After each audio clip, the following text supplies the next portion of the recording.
গোচৰ দি কোনেও মোক জুবিন গাৰ্গৰ মৃত্যুৰ তদন্তৰ দাবী জনোৱাৰ পৰা বিৰত কৰিব নোৱাৰে। ৰিণিকী ভূঞা শৰ্মাৰ গোচৰৰ পাছতে প্ৰতিক্ৰিয়া অখিল গগৈৰ।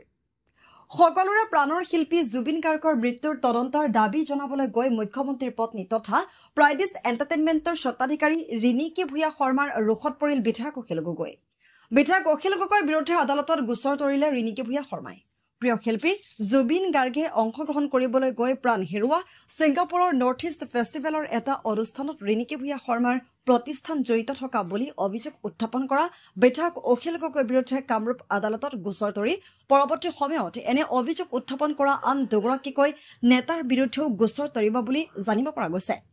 এইপিনে ৰিণিকী ভূঞা শৰ্মাই গোচৰ ৰুজু কৰাৰ পাছতে বিধায়ক অখিল গগৈয়েও সামাজিক মাধ্যমত লিখিছে, গোচৰ দি কোনেও মোক জুবিন গাৰ্গৰ মৃত্যুৰ তদন্তৰ দাবী জনোৱাৰ পৰা বিৰত কৰিব নোৱাৰে। অসীম ধৈৰ্যৰে জুবিনদাৰ ন্যায়ৰ বাবে ৰৈ আছো।